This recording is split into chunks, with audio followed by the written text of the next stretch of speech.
Are we live? Yeah. We're live. It says we're live, so I I'm guess we're live. live. I don't feel alive, but there we go. Great. Well, thank you everyone for joining myself and Lucinda for our 6th self-care session. Where is the time gone? So if anyone missed our last session, that was with actor and professional photographer. He's also a professional actor, Gareth Richardson. If you've missed the session, do go back and have a look. You can see them all on our YouTube channel. So in the session with Gareth, we talked about how lockdown has impacted his industry, both as an actor and a photographer. And Gareth also spoke about the ups and downs of parenting through lockdown. So I'm sure many people can relate to that. And he also spoke about the importance of looking after your mental health. So thank you to anyone who donated. We were able to make a donation to his charity, which was Mind UK. So today's session, as always, we'll have 3 sections. We'll start with a chat with our special guest, which is Dr. Naomi Elster. And then we'll move on to a demo section, which is looking at some self-massage and stretching, and we'll focus on an area of the body chosen by our guest. And at the end, we'll have time for some questions. So if you have any burning questions you might want to ask either our guest Naomi or ourselves about massage or self-care, please feel free to ping them on the comment section or email them through. If you don't have a chance to tune in to the live stream, you can always email us afterwards and we'll always do our best to respond to anything that you might want to ask. So this week, myself and Lucinda are joined by the brilliant Naomi, who is a scientist and a writer. Naomi discovered a new way to treat breast cancer, which is now being tested in Ireland. And she's also the head of research and communications with a small but ambitious prostate cancer charity, which is based in London. She's worked as a freelance journalist, primarily covering science and women's issues. And she also enjoys creative writing. Many of her short stories have been published in magazines, and she's also had plays produced in the fringe theatres of London and Dublin. So we're really, really lucky to have Naomi talking to us today about her professional and creative work. You might notice we have a little PayPal link, which has been up on all of our live streams, and you'll see it running at the bottom of the screen there. If you can make a donation, that would be really appreciated, and that will be split between ourselves at Pummel and Knead and Naomi's charity of the week. So her charity that she has chosen is the Hammersmith and Fulham Food Bank. This is part of a nationwide network of food banks and supported by the Trussell Trust. I'm sure many of you are aware that this year has been really difficult for families with not being able to go out to work or having financial strains, being stuck at home. You know, times are hard. So if you can give anything at all, it would be really appreciated. If you can't, go and have a look at what they do. It might be something that's useful for you personally. And please do, you know, follow them on social media and amplify the messages that they're spreading. The Hammersmith and Fulham Food Bank provides emergency food parcels. It also provides support and advice. They run children's holiday clubs, cookery and meal planning courses for families.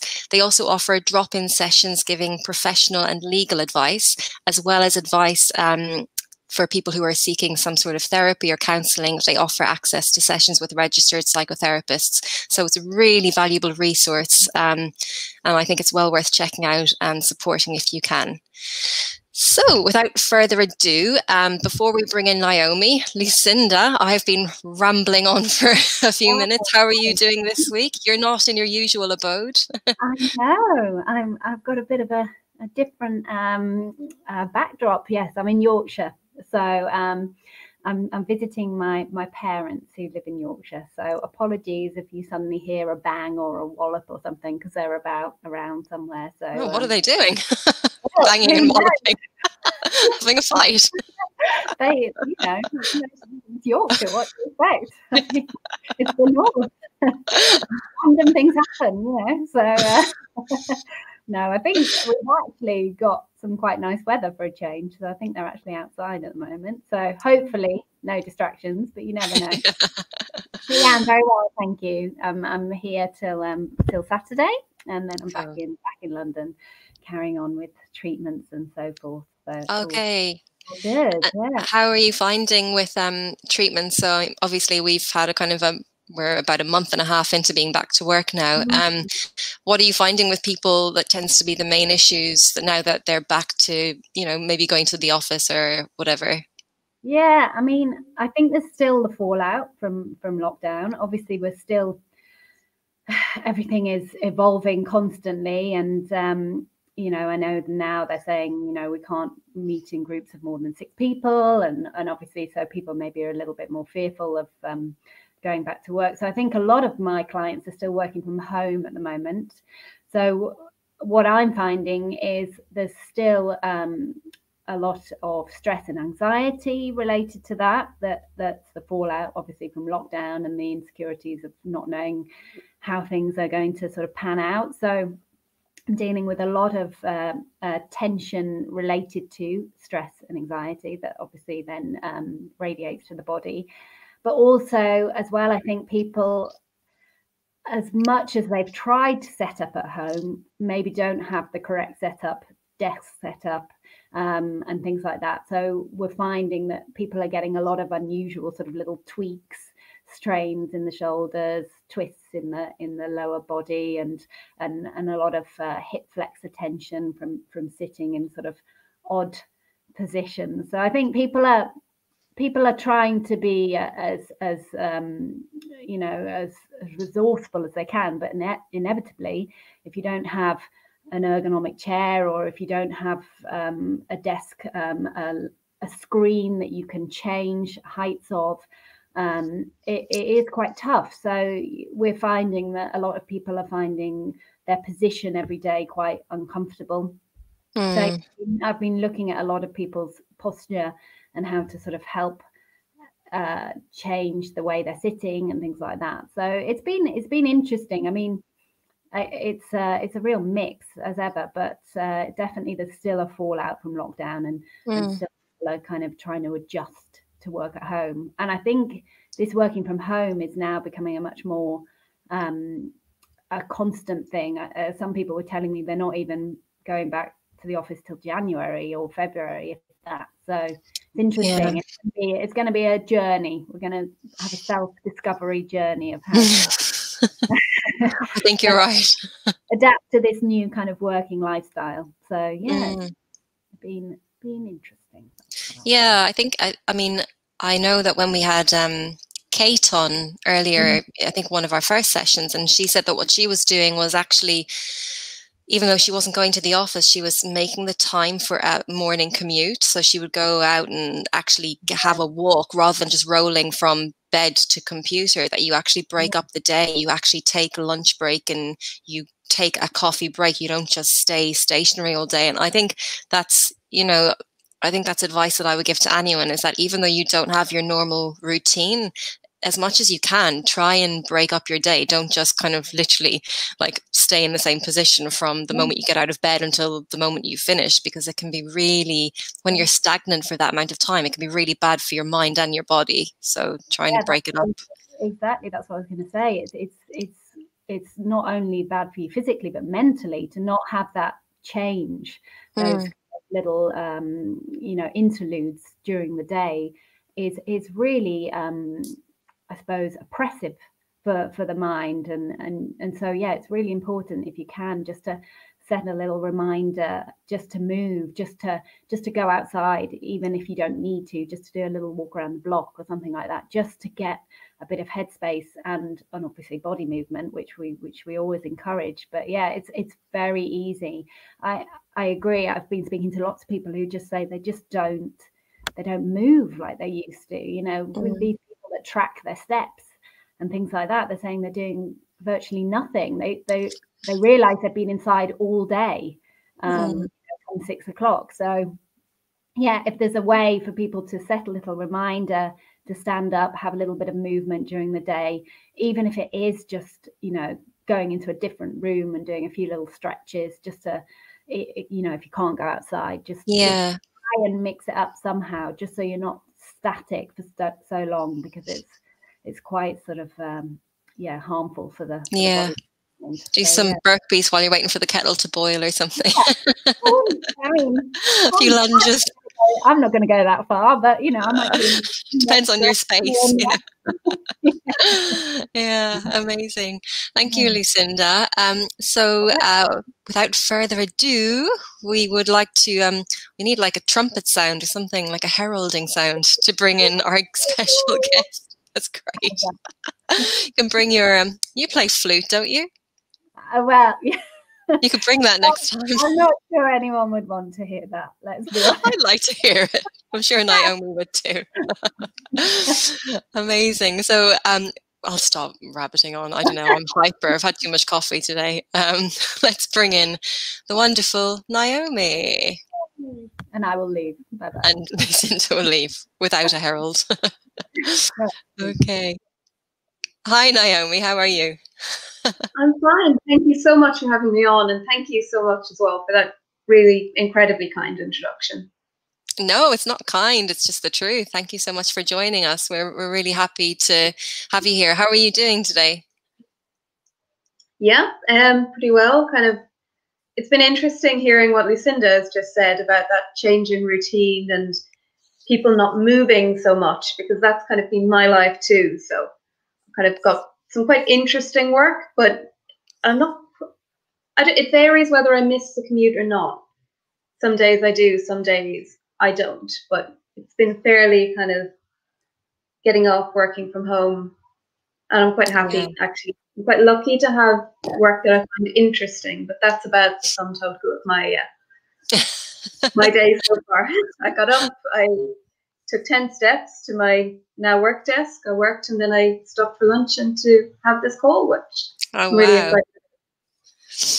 Sorry, I've got a bit of a streaming eye and I don't know why that's happening.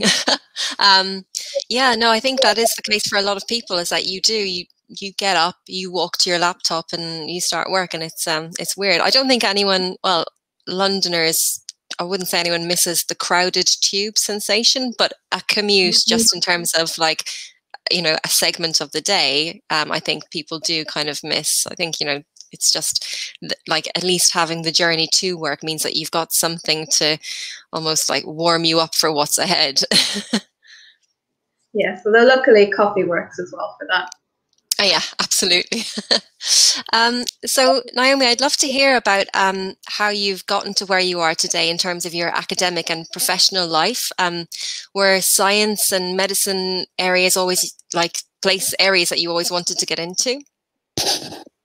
Yeah, so when I was very, very young, and I first decided what I wanted to be when I grew up, this is back when I thought that people grew up as opposed to simply getting older. I used to tell all my family that when I grew up, I wanted to be either a scientist or a spaceship. Or a spaceship? Or a spaceship, yes. Not an astronaut. Okay. I actually wanted to be a spaceship. Wow.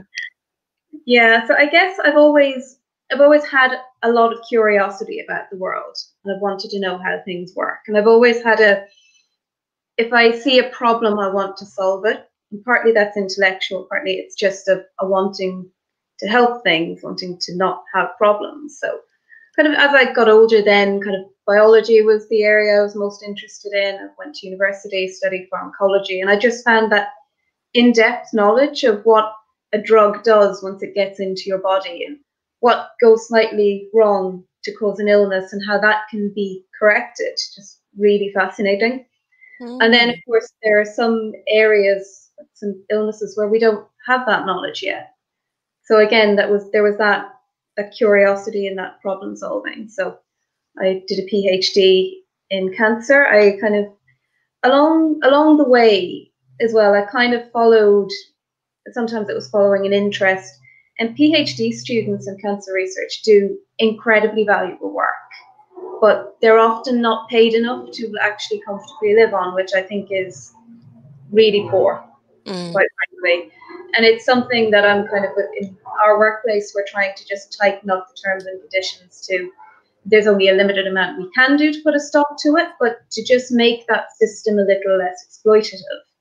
But going back to my own story, because of that need to work outside of my PhD, I drifted, and it was drifting really into science writing. because I'd always enjoyed writing as a pastime. I did some teaching, and it reached a stage then where I realized that I was maybe less detailed than a lot of lab-based scientists. So I was not quite as good at really, really zoning in on the detail. But I had more of a breadth of skills that I wanted to keep using. And I thought, well, if I stepped sideways into something else, maybe I could actually have more of an impact that way. Maybe a role slightly broader would be a little bit more suited to me. Oh, wow. Amazing. That's so interesting. I think that's something I noticed when I was in the academic world as well, is that there was always this pressure to do other things because you're not paid enough to like really focus on the area that you want to focus on. And I suppose maybe it's a good and a bad thing, in the sense that if it does, you know, broaden your sphere of interests, by necessity that you find other things that you can lean towards, other skill sets. But I think it is a shame that, you know, academic research isn't recognized, because the other things that people, I've always found with sort of in the layman's world, that if a great discovery is made and you hear about it on the news and it's like, this scientist made this discovery, and you forget the thousands of researchers that have been slogging away on all the finer details beforehand for years and years, who don't get the credit and probably never got the paycheck either.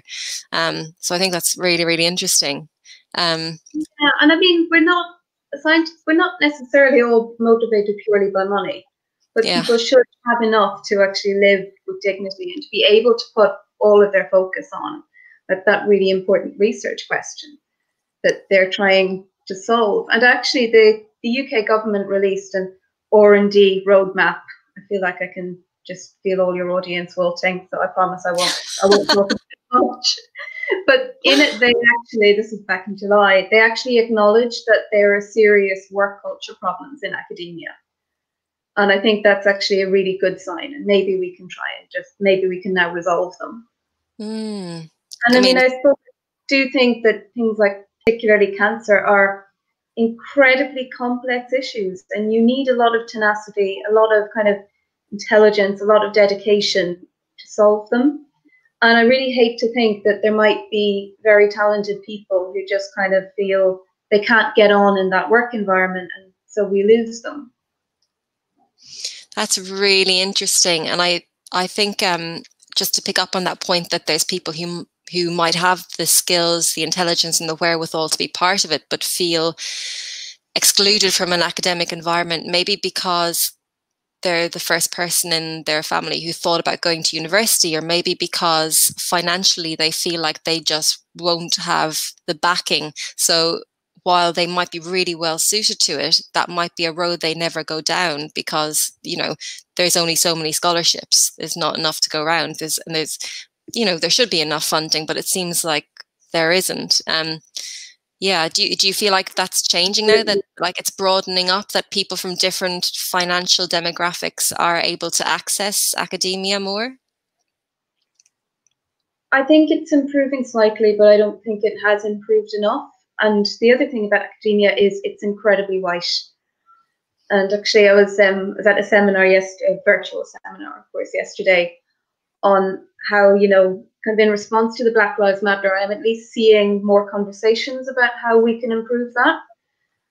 But again, it's something which is, I think, a little overdue. I mean, I should say I'm being very... Oh, Naomi, we have lost you, I think. mean, there are some great universities out there. There's some great...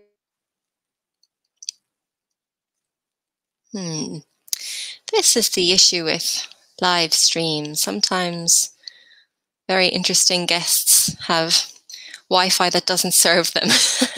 Naomi has left the building briefly. Hopefully she will come back. I will just message her and let her know. I will return. Lucinda's here. If we want, we could always move on to the... Oh, I think Naomi is making a return. Returning. Or is she? I love technology, don't you? Oh, here we go. We're back. Right. Just try again. Okay. Bye-bye. Bye, Lucinda. Naomi, you were saying, you were talking about the Black Lives Matter and the fact that the discussion is opening up there. Yeah, and I think the good thing, I mean, I don't want to say there's anything good about what happened to trigger the Black Lives Matter movement, but it's nice to see that conversation becoming much broader. And I mean, police brutality is obviously horrendous and needs to be solved, but even to see academic institutions going, well, how can we do better? And research funders going, how can we do better? And I was just, I think as probably my internet crashed, I was saying that it sounds like I'm being very negative about research and about academia. And I'm not intending to be, because actually a lot of people do have very positive experiences. There are a lot of very good people within the system. But I would just prefer it if the system in general was a little more evened out, if the default experience was a good experience. Yeah, I think that would be the ideal. I think, well, I like to hope that things are broadening out now, but there's definitely work to be done, and it's not enough to go, oh, at least we're talking about it now. It's like, no, let's put action to the words, and actually let's see some substantial changes to how things are happening across all spheres, really, not just academia, but, you know, as that's what we're discussing. I think that's definitely an area that for a long time has felt very elite, very kind of you know, cis straight white male, you know, of a certain demographic. And it's nice that it could open up, and that there might be a broader sphere of thinking, you know, that you might be hearing some different voices in all walks of life now, but particularly in academia. It's really important. Yeah, and the thing about science and breakthroughs is that they're nearly always, I mean, I'll even say they're always created by a massive team of people who work over a very long time. And yet the credit is often ascribed to the one person at the top, who's usually always the cis white man. And I think it's nice to see even some conversations starting about that, and how maybe there's one organization and they're going to stop naming prestigious awards after individuals, because they're just saying no individual has ever achieved all of this. It was the whole team of people behind them. Oh, that's really interesting. Wow, I hadn't actually thought about that. But yeah, I mean, essentially what you are doing is saying, you know, this is the guy who did this or discovered this. Yeah, interesting. So Naomi, obviously you've said that your speciality area is cancer, and that was where you kind of went towards with your research. I know that during lockdown, I mean, obviously, you know, COVID itself has been a horrendous worldwide issue, and a lot of people have really suffered with it. But also, I suppose the fallout of it that people have been talking about is that people with other underlying conditions, or people with, you know, problems, might not be seeking the help that they need, might not be, you know, going to hospital or going to their doctor if they have anything they're concerned about. And also people maybe are not getting the correct medical care. They, you know, their treatment might have been stopped or delayed or whatever. What's your view on this, in particular with regards to cancer diagnoses and treatment? I think we do need to be understanding, because back in March, when these decisions were being made, there was no precedent. Nobody really knew what they were dealing with. And I mean, it really did feel like the world was maybe about to end. So there is going to be a fairly horrible consequence, almost a legacy of COVID, in terms of delayed access to care. The worst case scenario is 35,000 more people might die of cancer next year, which is something which is really sad to think about. But in some ways, it wasn't quite as simple as just deciding that we had to stop all non-COVID care. I mean, people with cancer who contracted COVID-19 tended to suffer more. And there's also the issue that a lot of treatments for cancer can actually affect the immune system. So that decision of, do we compromise your immune system in the short term while there's this highly deadly transmissible virus around, and kind of leave your cancer and see what it does? Or do we continue with treatment? It was a very, very difficult one to make. And I think I don't know. I think it's incredibly sad. I think that the need to do as much as we can to make up for that backlog, and particularly the need for new treatments, is really urgent now, because we're going to have a lot more people who are diagnosed later. But I know that the last time I was informed, at least one of the Nightingale hospitals had actually been transformed into a cancer care centre. So the idea was that it would be completely COVID-free, and cancer patients would then have that safe environment to go for their treatment, and they could shield while they were undergoing treatment. So I mean, I hope that if the remaining Nightingale hospitals aren't being used for anything else at the moment, we could at least look at that as an option. And I think as well I think that there won't be another complete NHS shutdown if we do get the dreaded second. I think lessons have been learned, and I think we will see people trying to keep more essential services going. And the kind of the people feeling confident enough to return as well is another major step. But I think I'm hearing some reports that actually people are coming back to the hospitals now. We also had more people doing what we call telemedicine, and just doing consultations over the phone. And actually the response to that has sometimes been more positive than you think. I mean, some people actually prefer, if they're going to get bad news or having to have a difficult conversation, to have it face-to-face with their GP or their specialist. And some people prefer to actually have it in the safety of their own home. So I think it's not necessarily all negative, and we might have a few more options kind of as a result of this.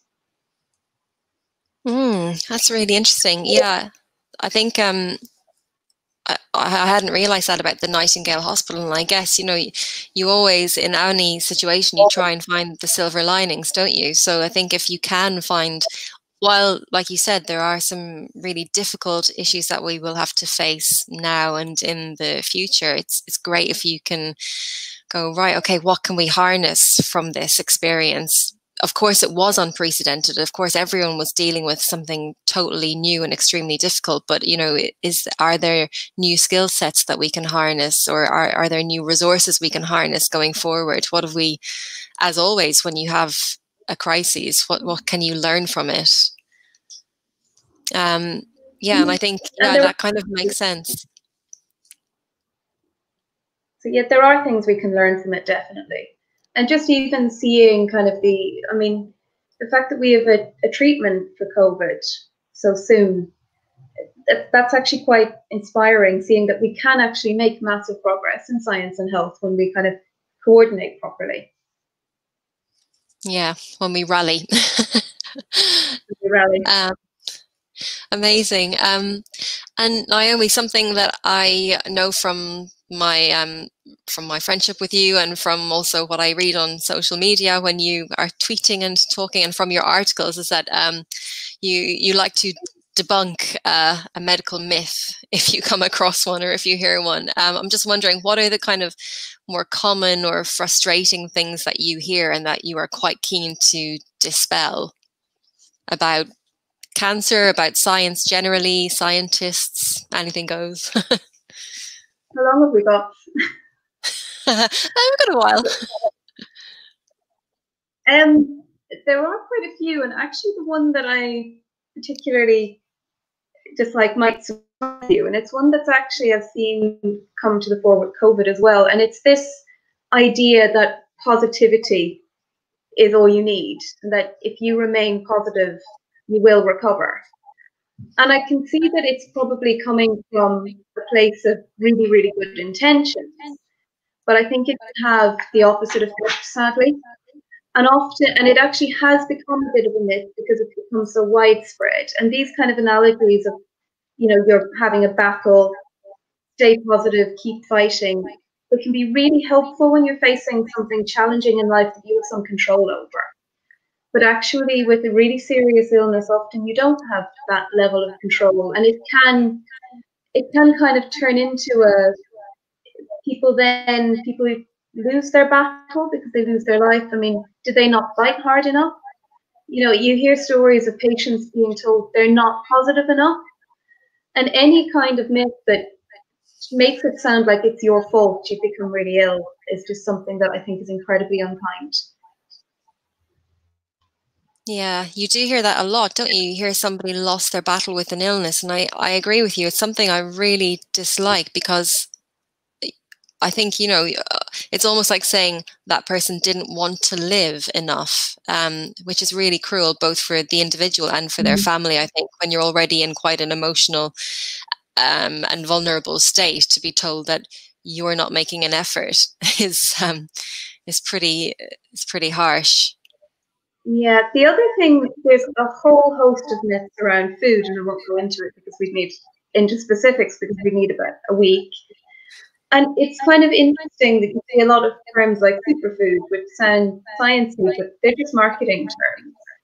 And while a healthy diet is important, I suppose one of the things going way back to my degree is I remember in first year being surprised when we were told what a drug was, because I always thought, you know, if it's a drug and you buy it in the pharmacy, it comes in a little blister packet, it pretty much has the word drug written on it.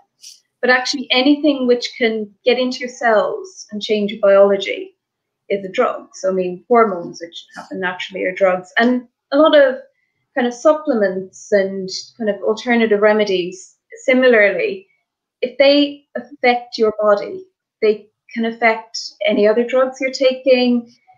You might not necessarily be able to predict what they will do. So I mean, I always say, if you've got cancer or any other illness and you're thinking about trying some alternative therapy, even an over-the-counter one, like, please talk to your doctor first, because they'll be able to actually advise you, well, yeah, that's fine, or, well, actually that alternative therapy could stop this prescription working, so I'd recommend you don't try it.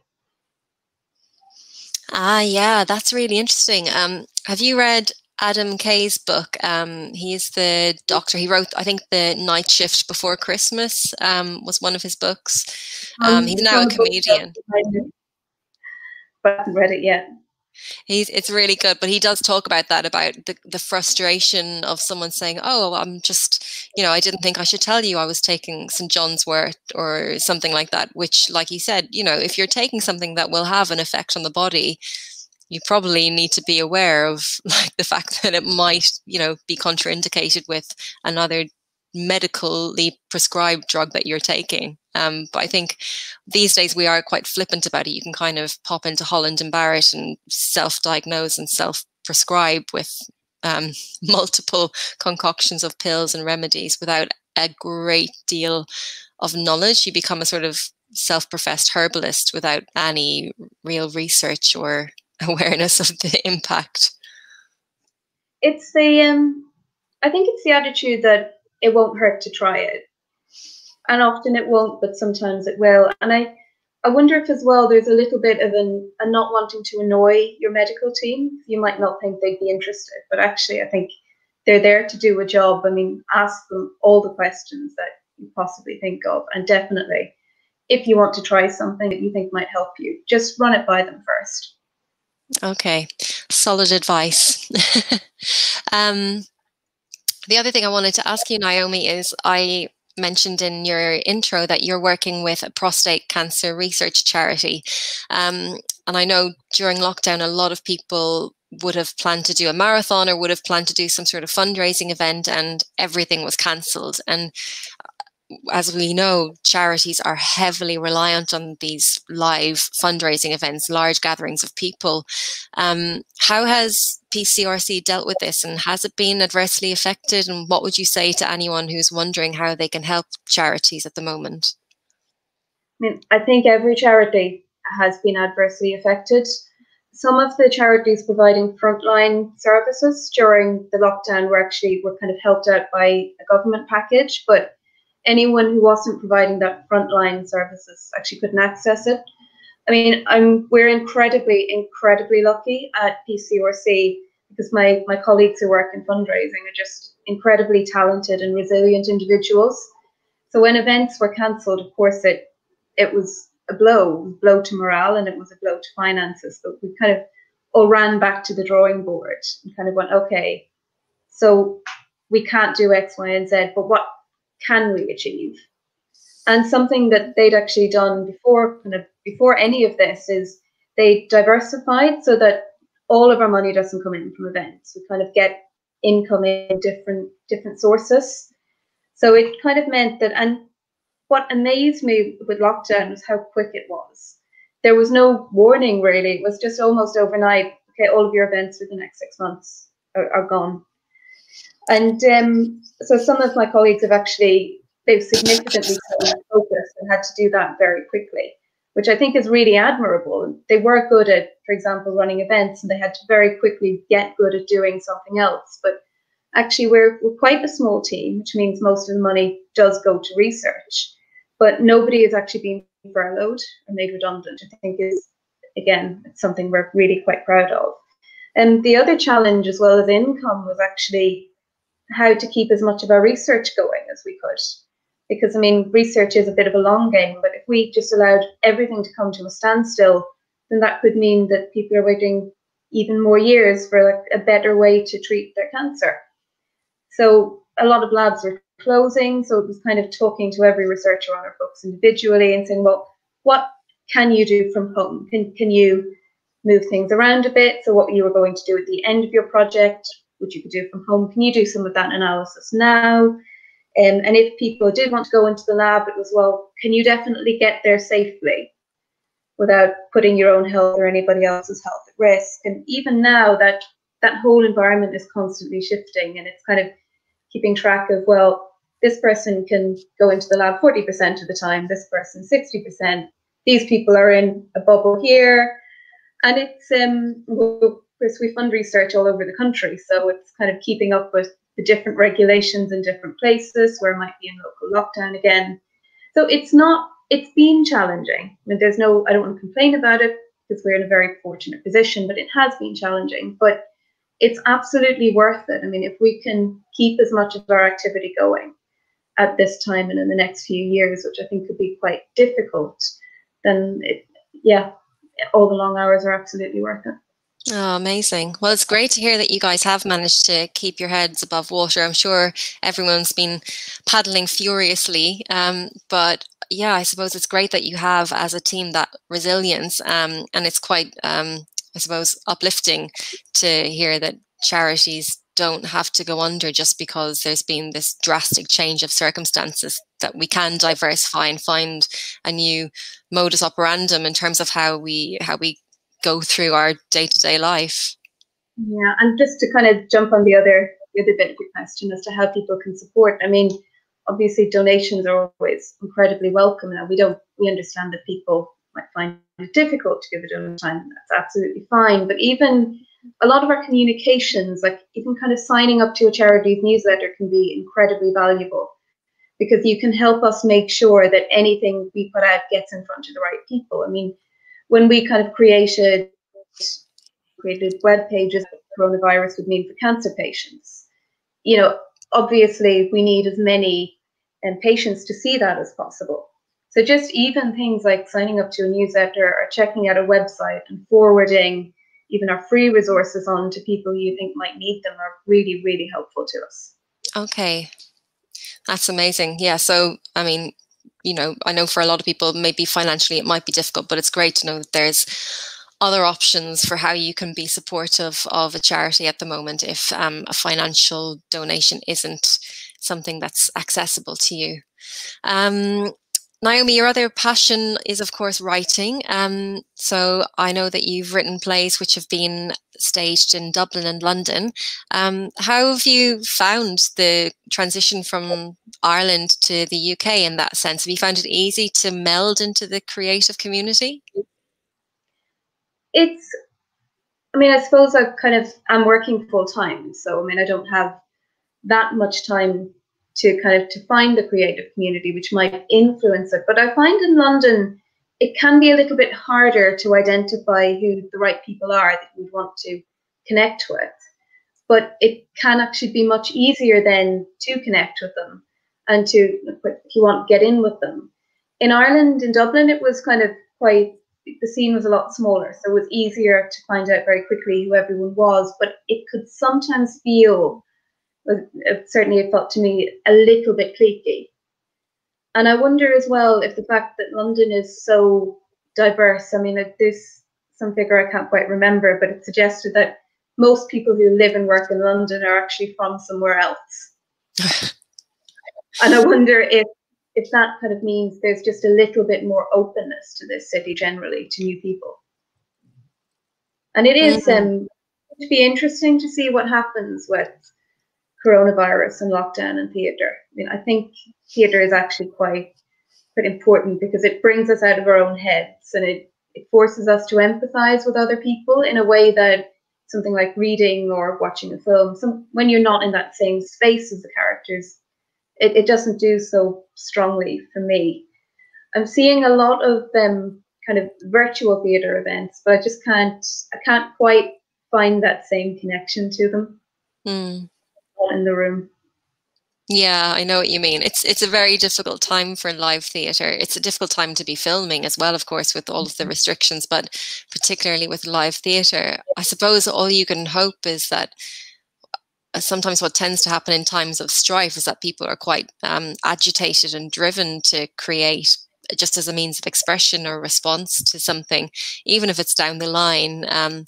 You know, you kind of hope that there'll be some sort of I don't know, sudden outflow of great creative work of allegory and responses to what's been happening, both to, I suppose, the actual virus itself, but also to the human and the governmental responses to what happened. I think there's certainly been some, I think, like most of us feel, it's brought out the best and the worst in people. And I think that might be something that will be represented in art going forward, that we've become quite tuned in to how we respond to crises. Yeah, definitely. And a lot of changes. I mean, even kind of the increase in people working from home, we're going to be working from home for the foreseeable future. I mean, a lot of changes have happened very quickly. And it's interesting because I'm seeing a lot of kind of calls for playwriting and creative responses to the current situation. And I feel like it is important that we document what's happening right now. But I wonder when audiences are going to be ready, because I know that right now what I would want from any art form is escapism.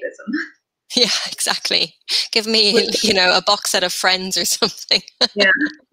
But there will be a time that we will want to look back on this. Totally. Yeah. I mean, if you look through the history of the world and the major events that have happened, you know, most of the ones that are documented are quite horrendous events. And of course, they have spawned books, music, painting, film, theatre, you know. So I think it will be interesting for us maybe in 10, 15 years time to look at how it's represented, and also I suppose to look at the reality compared to the artistic representation.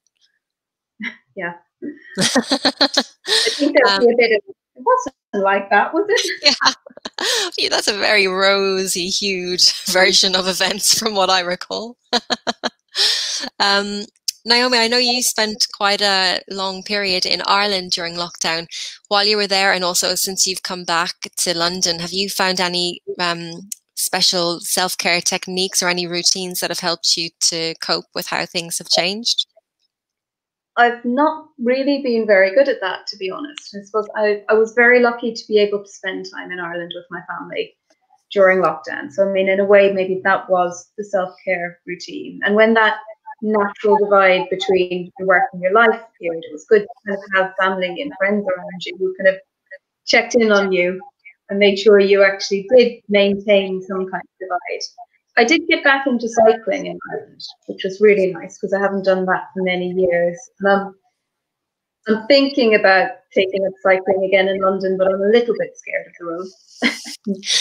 But even now, trying to just maintain exercise is kind of, and to get outside every day is quite important, because I'm missing that movement I never really noticed before. I mean, yeah, you commute by tube, but you walk to the station, you walk from the station to the office the other end. You might pop out to the shop at lunchtime, so you're getting walking in there again, or you walk over to meet your colleague, and suddenly all of that movement is gone. So trying to keep that up. One of the best lines I was told during lockdown was, "You're not working from home, you're at home during a crisis and trying to work." And even though I kind of was quite lucky because my workplace is quite supportive and I did get a lot of work done, sometimes I kind of had all these plans of, I'm going to write a whole new novel, I'm going to get another play out, I'm going to become fluent in this language. I mean, in reality, I worked at a watch TV during lockdown. But actually taking that pressure off myself to try and use this time as productively as possible, because we were in stressful circumstances, was something quite important for me. And I actually even now have to continually remind myself that just because you've got a bit more time, because you're not going out as much, that doesn't mean you necessarily have enough energy to try and be productive all the time. And there's really nothing wrong with rest and relaxation. It's actually the older I get, the more I see relaxation as being really quite important. Hear, hear to that. Definitely. Amazing. Thank you so much, Naomi. That's been really interesting. So just finally, can you tell us a little bit about why you've chosen your charity, the Hammersmith and Fulham Food Bank? Well, I've nominated a charity that I wish didn't exist, because I wish it didn't need to. I just think it's so appalling that in this city, in this economy, that people are going hungry. And I think poverty is something that none of us really want to look at, because we don't want to accept how close we are to being in that situation ourselves.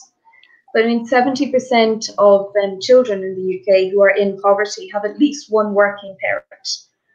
And, you know, I know it's really easy to kind of hide behind the language of skivers and scroungers, as they call it, but really it could happen to anyone. And I don't think anyone should be hungry in a society that's functioning well. I certainly don't think it should be as widespread. But I think the food bank have had the courage to actually look at something that most of us look away from and try to do something about it. Amazing. Yeah, I think you're so right. I think it's so important. I read something the other day, I think it was that something like 90% of us are far closer to falling into poverty than to ever being a millionaire. So, you know, be careful where you pick your allies. Let's stop idolizing these people up there, and let's look at how, you know, how we're all in the same boat, as it were, and try and be a bit more empathetic and compassionate towards people, because, like you said, it could happen to anyone. Well, as you can see, we've got our little scrolling thing at the bottom of the screen, a scrolling banner, words, for the Hammersmith and Fulham Food Bank. So if you feel like you can donate, please do. Otherwise, do go and check out what they do. It might be, who knows, something that you need to access yourself at some point. So it's good to be aware of what services are out there. And even if all you can do is, you know, amplify them and spread the word about what they do, that's really helpful.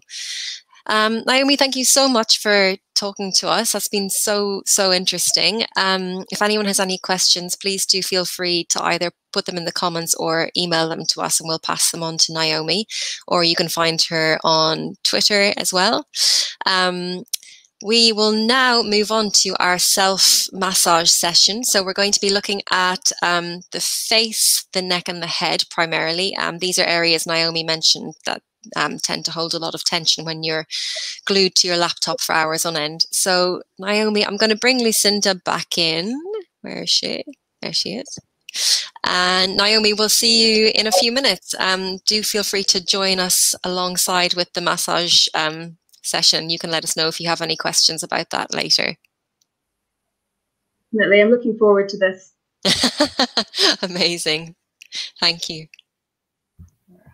All right. Brilliant. Oh, I'm going to take off my headphones. Perfect. Yes, Claire's going to demo this little bit for us. Thank you so much, Naomi. It was really, really insightful and very interesting. But we're going to now move on to a little bit of self-care for ourselves, demonstration. And in our past videos, we have done a lot of work on the neck, the shoulders, where people hold a lot of tension. But what is often forgotten is the face. Obviously, we've got loads of muscles in the face. We use them every day to express ourselves.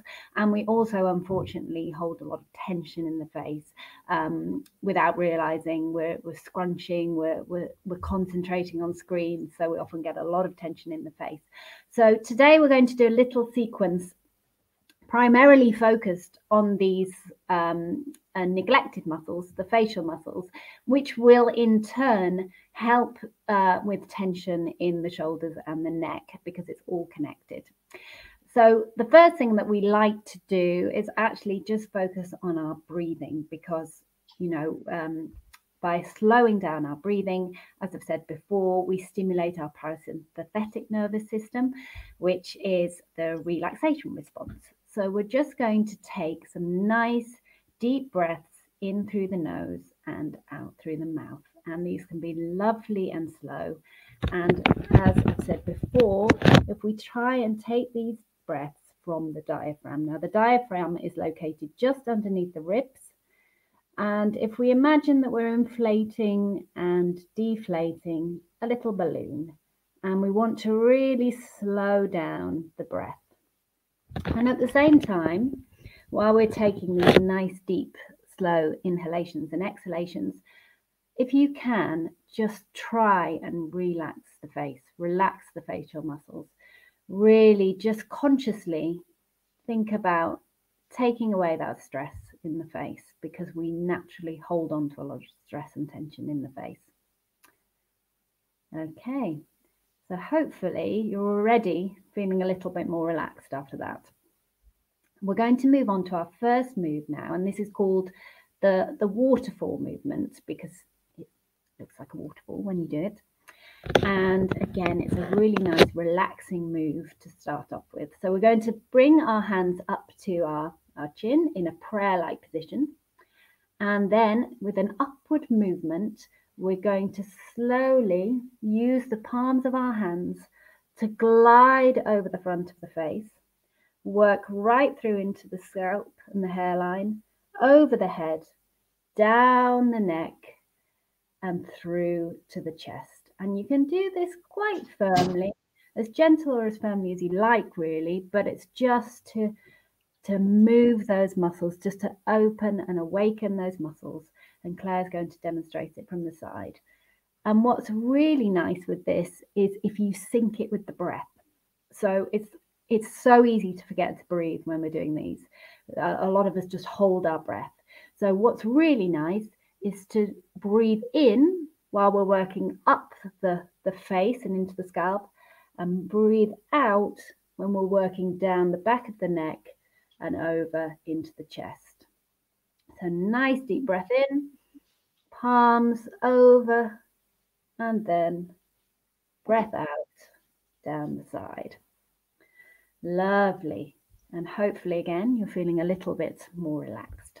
We're going to now move on to energizing the facial muscles. So we're going to do, I can never pronounce this, it's tapotement, I think, basically tapping. So we're going to do some nice tapping with the fingertips of all the muscles on the face. And this is brilliant to energize all the lovely muscles. You can hear my dog barking in the background. Sorry about that. He's having a fit. It increases blood circulation. So we're getting nice blood flow into all of those areas around the face. It's also for any people, not that we need it at all, thinking about sort of anti-aging. It boosts collagen levels in the skin. So it's great for those anti-aging properties, I suppose that's the way you say it. And it's also really nice to do it around the eye sockets. It's good for a little bit of drainage around the eye sockets. Perfect. So you can do that for as long as you like. It's really, I find it really relaxing, but it's energizing. It's awakening up all those muscles.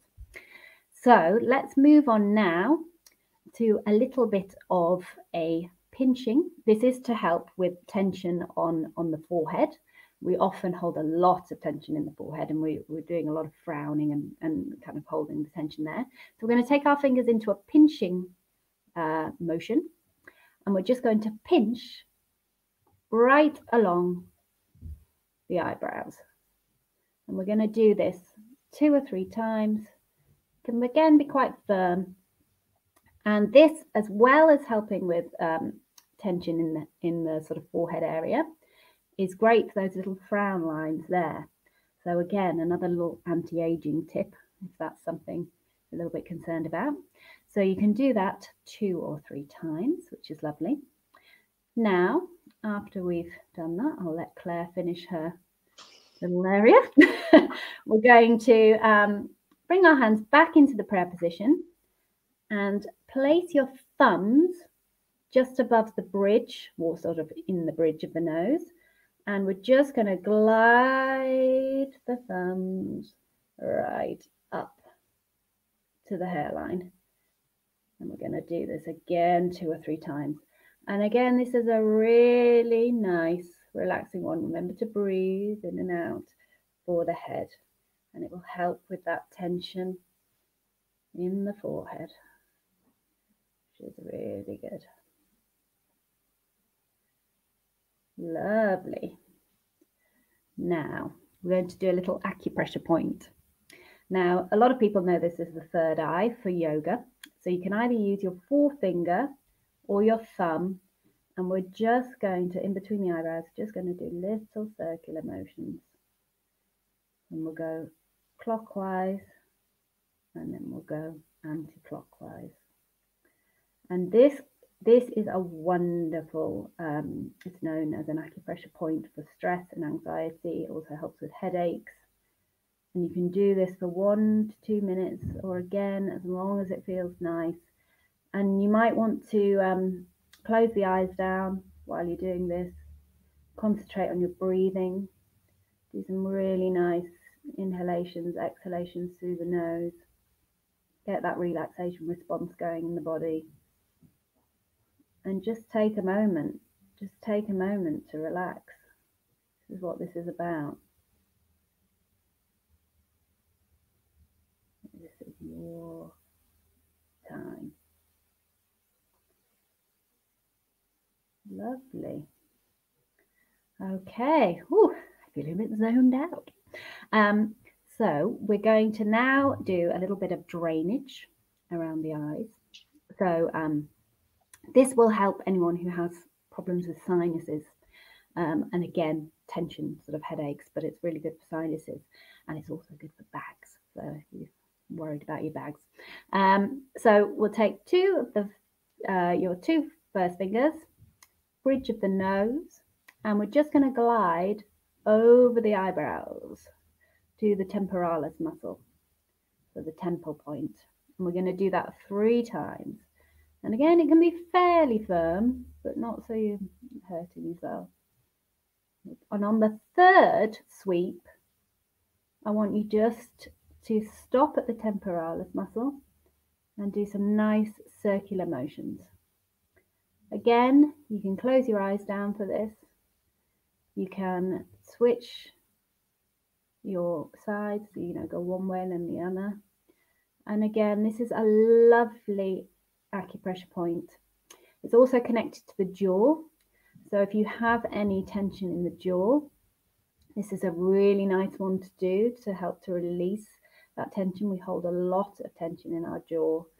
A lot of people clench their jaw. They don't even realize they're doing it. They clench their jaw in their sleep. So by loosening up this muscle here, you'll be helping to relax those jaw muscles. Lovely.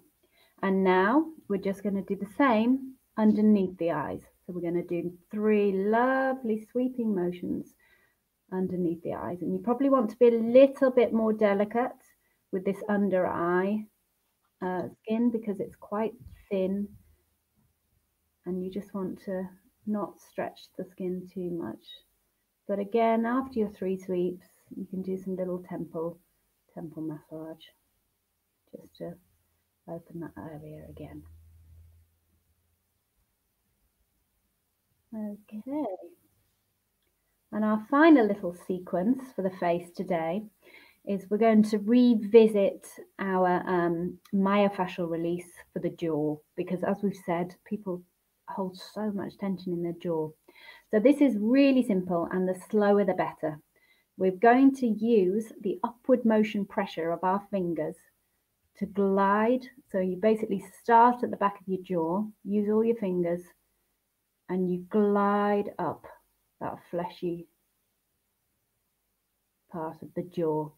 And if you find a sticky bit, just wait for the muscle to release and let the pressure glide up. And you can go right up through into the hairline, and you can even give yourself a little scrunch at the top, little scalp massage. That's really nice. But the idea is you just let the muscle slowly release. So you're not pushing it up. You're just letting the muscle relax into the upward motion of your fingers. And it's a slow process. And if it doesn't want to glide right up, it doesn't matter. You can just stay there and just work that area, work that tense area, because that's obviously where you've got some tension spots. So you want to just let the body release naturally. You don't want to force anything.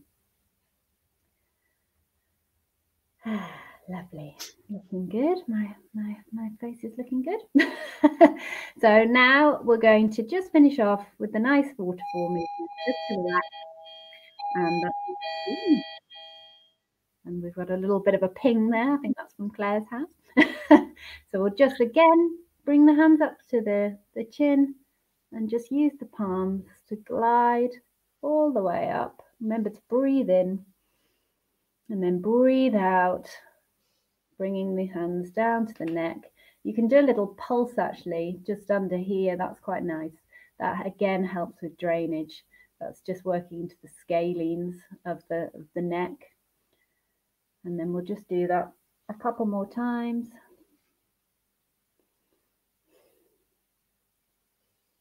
And also when you're coming down, it's sometimes quite nice to rake the muscle at the back of the neck. That's quite nice to rake that muscle to get a bit of fascia release. So when you're doing so it's everything's about how it feels for you. So if you want to stop at an area that feels a bit tight and just add a little bit more pressure, that's great. And then we'll just finish off with a nice couple of deep breaths in through the nose and out through the mouth. In through the nose and just let everything go out through the mouth. You might want to be audible.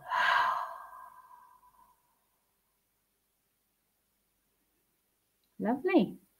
And that's the end of our little face routine. Thank you very much. I'll put my headphones back on. Oh yes. And bring Naomi back in. Hi. Hello. Hi. How did you find that, Naomi? Really nice. Really nice, really refreshing, actually. Oh, good. But I'm still on mute. But yeah, it's really nice for that kind of, if you're busy and you just have that 2-3 minute kind of micro break. I think that would be really helpful. Exactly. It's all about just finding those moments in your day just to give yourself a bit of time. And I mean, you don't even have to do all of the little routines, all of the sections. You could literally just do a few of the acupressure points just to try and give yourself that moment just to zone out of whatever you're doing. So I think it's really useful even just to take a section of it just to give yourself a break, basically. Absolutely. Sometimes. Lovely. Right. I'm just going to check if we've got any burning questions. Looking if we've got any burning questions. I think you are obviously so wonderfully articulate, Naomi. Everyone, just agrees with everything you said. No burning questions. No, not today, I don't think. That's a very kind way to say you just droned on. No, not at all. Not at all. People are very shy. We only it's hard. one or two every once in a blue moon. So it's not unusual to not get questions. People are very tentative. And obviously, if anyone has any questions that they are wanting to ask Naomi, you can email us or pop it on the feed later on, and we can contact Naomi at a later time. So don't feel afraid to contact us, and we can pass them on to Naomi, because I appreciate that it can be a bit nerve-wracking to ask a question live. So if you have been watching this and you do want to ask Naomi anything, just drop us an email and we'll send it over to Naomi. Lovely. Amazing. Well, I think we've just come over the hour, so we will finish up there. Thank you so much, Naomi, and everyone. You don't forget, you can check out everything that is Naomi Elster, Dr. Naomi Elster. You can find her on. Let me put it up. There we go, the Muck Rack. And you can also follow her on Twitter. There she is. You can check out what she does. You can check out her work with the PCRC, and also please do check out the Hammersmith and Fulham Food Bank as well. Thank you so much for tuning in. Thank you so much, Naomi, for being a great guest. It was a fascinating conversation. And thank you, Lucinda, for a lovely face massage session. There's my dog again. If I don't know if anyone can hear him. He's a regular guest. Yes. His voice heard. Yeah. Left out. Oh, awesome. Well, I will. I think I'll end it here on a nice uplifting note.